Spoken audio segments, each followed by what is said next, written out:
सभी को हमारा नमस्कार। केमिस्ट्री के कुछ इम्पोर्टेंट क्वेश्चंस जिनको हम आज करेंगे और ये क्वेश्चन बहुत ही इम्पोर्टेंट है हर एग्जामिनेशन के पॉइंट ऑफ व्यू से। तो इन क्वेश्चन पर लगातार आप ध्यान दीजिएगा। आज हम लोग लगभग 25 क्वेश्चन करते हैं और 25 क्वेश्चन में बेहतरीन आपको रिस्पॉन्स मिलेगा, ट्रू सॉल्यूशन आपको यहाँ पर मिलेगा। Which hydrocarbon on warming with mercuric sulphate. तो आपको पता होना चाहिए कि मर्क्यूरिक सल्फेट की ये जो रिएक्शन है, ये मर्क्यूरिक सल्फेट की रिएक्शन HgSO4 वाली और डाइल्यूट सल्फ्यूरिक एसिड वाली रिएक्शन जो है ये एल्काइन में पढ़ी जाती है, इसलिए यहाँ पर एल्काइन जवाब दे रखा है। तो यानी क्वेश्चन अगर आप देखते हैं तो हम आपको बताने की कोशिश करेंगे कि यहाँ CH ले लीजिए, यहाँ ट्रिपल बॉन्ड CH ले लीजिए, इस पर आप वाटर डालते हैं, HOH डालते हैं और यहाँ पर ऊपर HgSO4 डालते हैं और साथ में डाइल्यूट H2SO4 डालते हैं। ये दोनों चीजें डालने के बाद आपको पता है कि यहाँ पर CH3CHO बनता है। इसी तरीके से अगर यहाँ पर प्रोपाइन रहा होता तो फिर यहाँ पर एसीटोन बनता, तो इसलिए आंसर यहाँ पर एल्काइन है। Acid forms carbonyl compound. तो देखो ये कार्बोनिल कंपाउंड है, चाहे वो एल्डिहाइड हो या फिर कीटोन हो, ये सभी कार्बोनिल कंपाउंड ही कहलाते हैं। इस रिएक्शन का नाम आप जानते ही होंगे, CrO2Cl2 जब लगा होता है तो इसे हम लोग इटार्ड रिएक्शन के नाम से जानते हैं। तो ये इटार्ड रिएक्शन है, बहुत ही एग्जाम में आती है, जितने भी एग्जामिनेशन है सभी एग्जामिनेशन में देखी गई इटार्ड रिएक्शन। इसके बाद the product C in the following reaction, यानी कि प्रोडक्ट सी जो है किस रिएक्शन में दे रखा है, इनकी सबकी बातें हम लोग कर लेते हैं। बहुत ही अच्छा क्वेश्चन है, इंपॉर्टेंट क्वेश्चन है। तो यहाँ पर प्रोडक्ट सी, यहाँ पर C6H5NO2 दिया है। C6H5NO2 का मतलब है यहाँ पर C6H5NH2 बन जाता है और यहाँ पर जब NaNO2HCl डालते हैं तो C6H5N2Cl बन जाता है और जब इसको हम लोग वाटर से हाइड्रोलाइज करेंगे तो यहाँ फिनॉल बन जाता है। तो इस तरीके से ये यहाँ पर फिनॉल हो जाता है, तो ये आपका फिनॉल बन गया। इस तरीके से इस पर ध्यान दीजिएगा, बहुत ही इंपॉर्टेंट है ये question. Which of the, next देखिएगा, which of the following in NMR spectrum tells how many protons of the each kind of the there is in molecule. Molecule में एक टाइप के कितने प्रोटॉन है, तो ये सिग्नल्स के नाम से जाने जाते हैं और ये आपको इंटेंसिटीज बताती है, यानी कि आपने देखा होगा हमने ऐसे ऐसे करके बताए थे, तो ये इंटेंसिटीज के नाम से जाने जाते हैं। तो यहाँ पर हम लोग इंटेंसिटीज ऑफ द सिग्नल बताएंगे, यानी इंटेंसिटी किस सिग्नल की कितनी है वो हमें H पॉजिटिव, यानी कि जो प्रोटॉन होते हैं प्रोटॉन सिग्नल भी बोलते हैं और आपको इंटेंसिटी के सिग्नल भी बोलते हैं। तो इन्हें आंसर हमारा यहाँ पर थर्ड मिल जाएगा। बहुत ही अच्छा question. Ozonolysis of which of the following gives propane two own और मिथेनॉल। तो अब आप एक काम करो, प्रोपेन टू ओन तो ये हो गया आपका प्रोपेन, प्रोपेन टू ओन तो होता ही नहीं है, तो प्रोपेन टू ओन का मतलब है तो यही है, लेकिन ऐसा लिखा नहीं जाता है। ये प्रोपेन टू ओन हो गया और साथ में हमने मिथेनॉल लिखा, यहाँ पे ये हमारा मिथेनॉल हो गया, ये मिथेनॉल हो गया। तो अब इन दोनों को यहाँ से जोड़ देना है, तो यहाँ पर जो प्रोडक्ट आएगा 1 2 यानी 2 मिथाइल 1 2 3 प्रोपेन आ जाता है। तो देखिए 2 मिथाइल प्रोपेन, हमने आपको यहाँ अरेंजमेंट भी बताया था किस तरीके से हम लोग अरेंज करते हैं, वो भी आपको समझाया था। तो ये क्वेश्चन हमारा 95 था, यानी कि ओजोनोलिसिस करानी थी हमें। इस कंपाउंड की ओजोनोलिसिस अगर आप कराएंगे 2 मिथाइल प्रोपेन, तो हमारा कहने का मतलब होता है कि अगर आप को जो प्रोडक्ट दे रखे हैं इन प्रोडक्ट को आप ऐड कर दीजिए और बीच में डबल बॉन्ड लगा दीजिए, तो आपको ऑटोमेटिकली आंसर मिल जाएगा। नहीं, ये वाले डबल बॉन्ड आपस में जोड़ दीजिए तो आपको आंसर यहाँ पर मिल जाता है, इस बात का ध्यान दीजिएगा।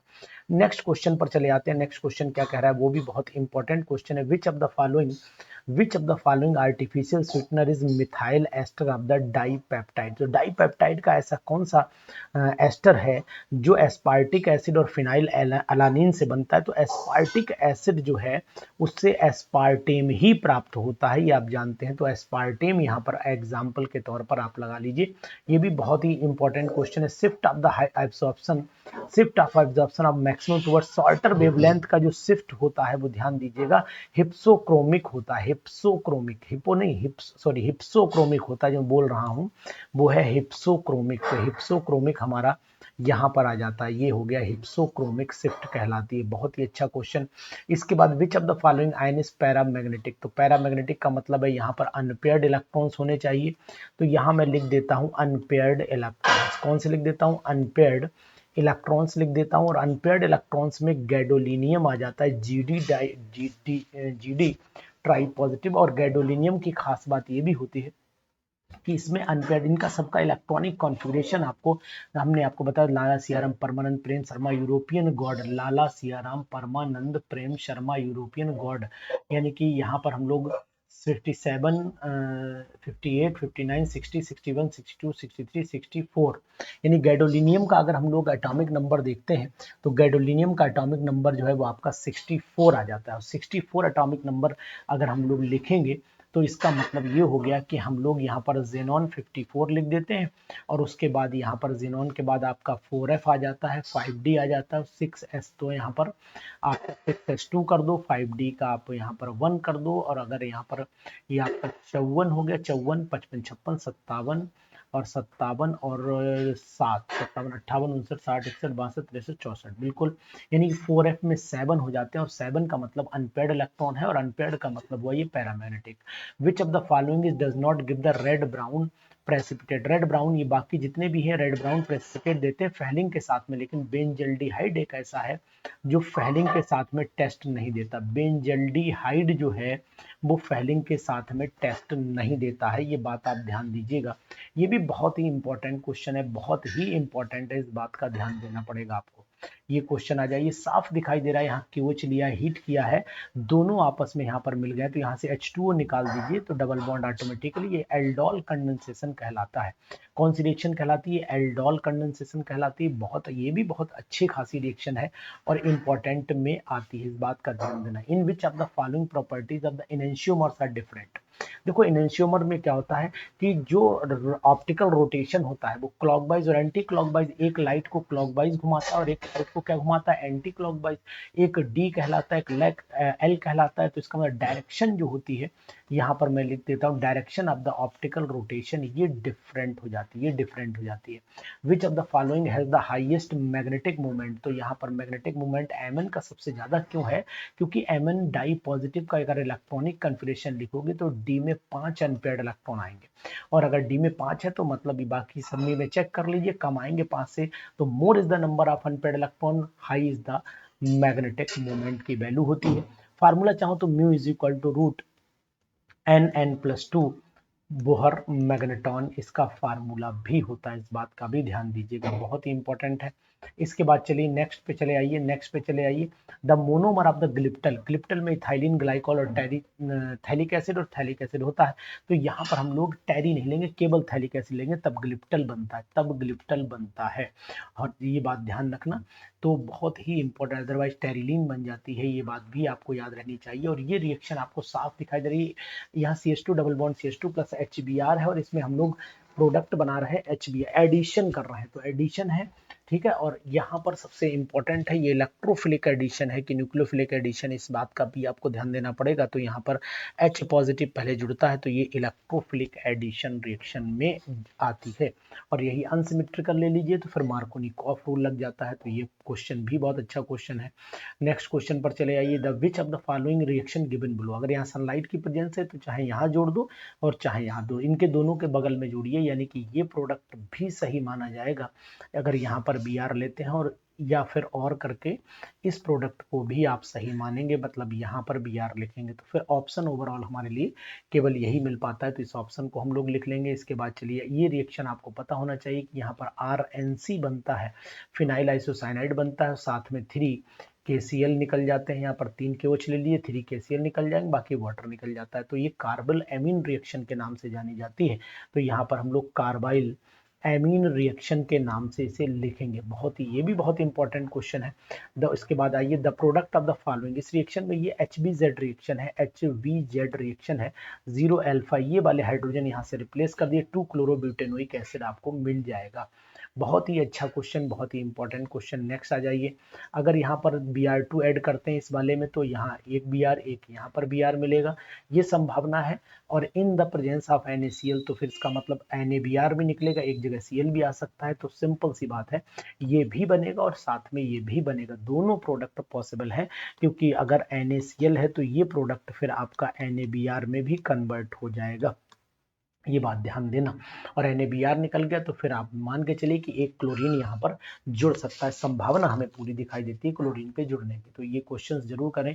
फ्रीडल क्राफ्ट रिएक्शन जो है एग्जाम्पल इलेक्ट्रोफिलिक सब्स्टिट्यूशन रिएक्शन का है, और फ्रीडल क्राफ्ट आपको ऑलरेडी पता भी है कि भैया ये हमने बेंजीन लिया, बेंजीन में हमने क्या काम करा है, यहाँ पर CH3Cl लिया in the presence of anhydrous AlCl3, तो यहाँ पर टॉलिन बन जाता है, ये बन गया टॉलिन। तो ओवरऑल ये इलेक्ट्रोफिलिक सब्स्टिट्यूशन रिएक्शन है। Which of the following is an anti depressant. Iproniazid जो होती है वो एंटी डिप्रेसेंट ड्रग मानी जाती है। कार्बन मोनोऑक्साइड, ये यूपीपीजीटी में भी क्वेश्चन आ चुका है, यूपीपीजीटी में ये क्वेश्चन आ चुका है, ध्यान दीजिएगा, बहुत ही इंपॉर्टेंट है। ये दोनों कैटलिस्ट हैं, यहाँ पर हम लोग कॉपर और जिंक ऑक्साइड के साथ में क्रोमियम का ऑक्साइड यूज करते हैं, तब हमारी ये मेथेनॉल का फॉर्मेशन होता है। बहुत अच्छा। Glucose on reaction with bromine water, तो ग्लूकोनिक एसिड बनता है, सिंपल सा है। तो ये अगर आप ग्लूकोज ले लेते हैं, यहाँ पर CHOH का होल 4 ले लेते हैं, यहाँ पर CH2OH ले लेते हैं, यहाँ पर ब्रोमीन वाटर Br2 अगर डालते हैं आप, तो यहाँ COOH हो जाता है। तो इस कंपाउंड का नाम होता है ग्लूकोनिक एसिड। क्या नाम है इसका? ग्लूकोनिक एसिड नाम हो जाता है। इसके बाद नेक्स्ट पर चले आइए, नेक्स्ट पर चले आइए। Which of the following is a non reducing sugar, तो सुक्रोज जो है वो नॉन रिड्यूसिंग शुगर में गिनी जाती है।